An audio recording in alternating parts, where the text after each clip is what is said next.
Bom, na psicologia, nós temos então um campo de problemas que vai tratar dessas questões relacionadas à atividade de trabalho, denominado a clínica do trabalho. E aí vocês podem até se questionar, falar assim, poxa, mas o tempo inteiro o professor ficou indicando que a psicologia não pode se reduzir à clínica, que existem outros aspectos a serem trabalhados e etc. E justo na hora de falar sobre o trabalho, ele vai trazer a clínica da atividade, então assim, vamos com calma. Quando eu falo sobre a clínica da atividade, eu não estou me referindo a um processo, a uma atuação clínica do psicólogo dentro das organizações de trabalho. Muito pelo contrário. A clínica da atividade, ela vai colocar os profissionais da psicologia, os profissionais que estão ali no entorno, que dialogam com o profissional de psicologia, mais próximos do trabalhador. Ele vai colocar o psicólogo do trabalho, ele vai colocar as pessoas responsáveis ali pelos recursos humanos, pela gestão de pessoas, bastante próximos ao trabalhador, bastante próximos a essa linha de montagem, para que o profissional de psicologia reconheça quais são verdadeiramente os problemas que são enfrentados pelo trabalhador. Durante muito tempo nós tivemos uma psicologia do trabalho em que o psicólogo esteve apartado das relações de trabalho, ele esteve afastado dessas relações. O psicólogo ele chegava em uma empresa, em uma organização, e ele tinha lá a sua salinha para ele poder realizar os seus atendimentos e ele ficava restrito a esse ambiente. Com o desenvolvimento do nosso próprio campo de problemas, a psicologia começou a perceber que não é possível realizar uma psicologia dentro das organizações de trabalho quando o psicólogo se coloca numa posição isolada dos demais trabalhadores, por vários motivos. Primeiro, ele não vai reconhecer as condições de trabalho dos profissionais que estão inseridos naquela organização. E segundo, os próprios trabalhadores podem não sentir segurança em relação ao trabalho desse psicólogo ou esperar desse psicólogo um trabalho estritamente clínico.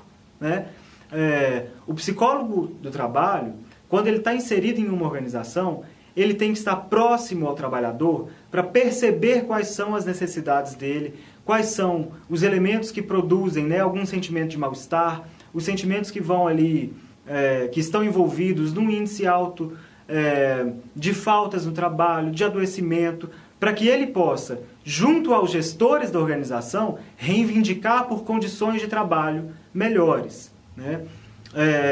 E é o que a gente vê muitas vezes, às vezes a empresa ela está preocupada com a produtividade, toda empresa se preocupa com isso, obviamente, e aí ela reivindica do psicólogo, por exemplo, uma capacitação, um treinamento, uma palestra de motivação, algo nesse sentido. E aí o psicólogo oferece, por exemplo, essa palestra de motivação ou contrata um profissional específico para trabalhar a questão da motivação. Para a psicologia do trabalho, que assume um olhar um pouco mais crítico para essa realidade, essas palestras de motivação, elas não necessariamente vão contribuir para o aumento da produtividade do trabalhador. Por quê? Porque a motivação ela é um processo psíquico interno. Ninguém motiva ninguém a fazer nada. A motivação ela é um processo do indivíduo.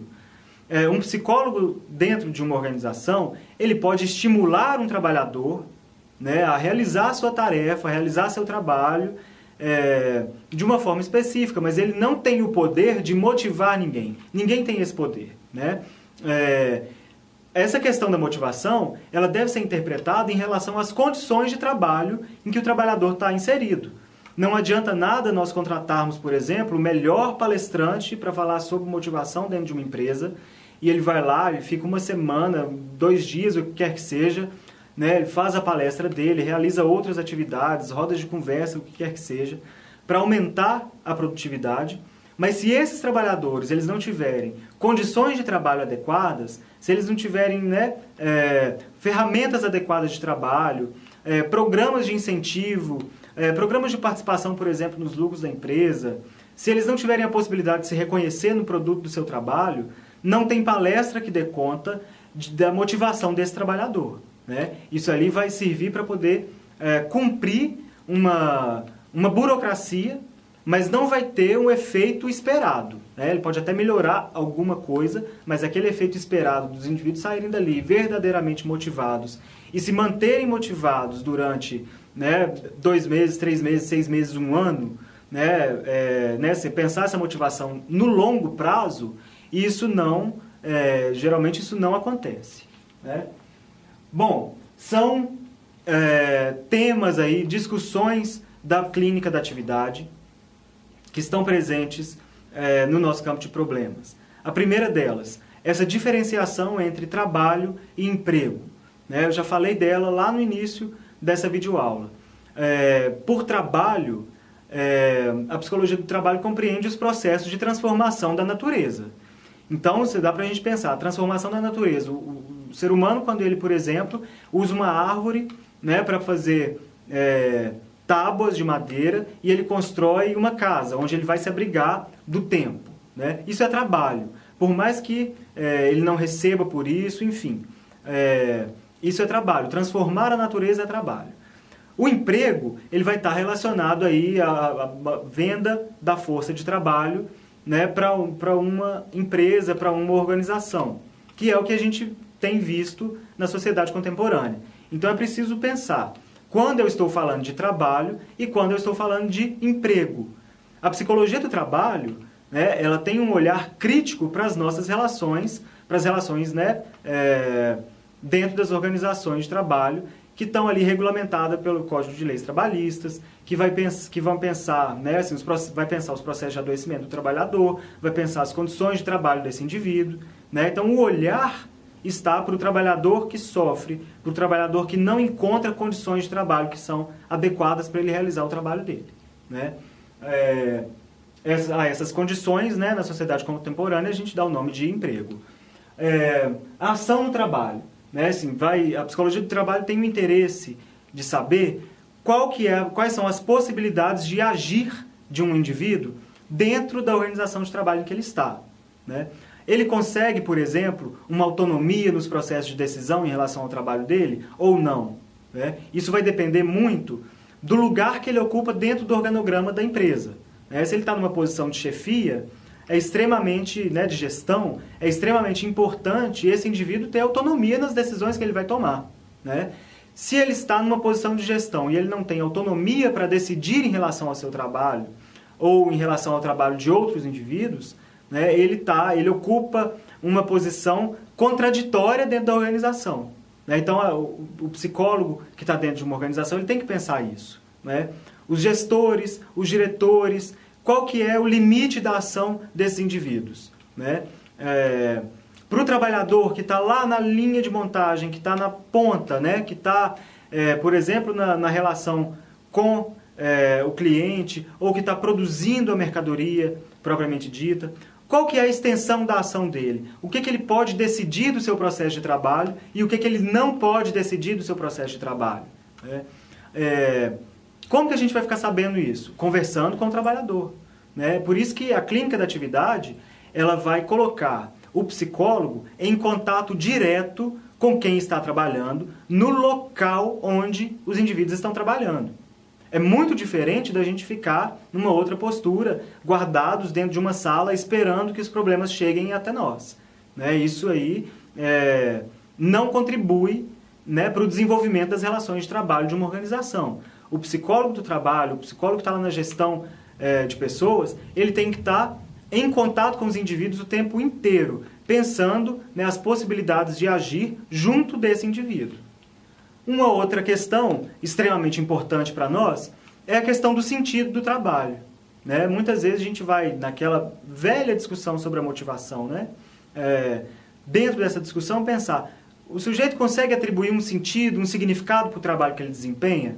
Ou o trabalho que esse sujeito desempenha, ele está desconectado da possibilidade dele atribuir sentido, né? Ele vê reconhecimento, o trabalhador vê um reconhecimento do seu trabalho?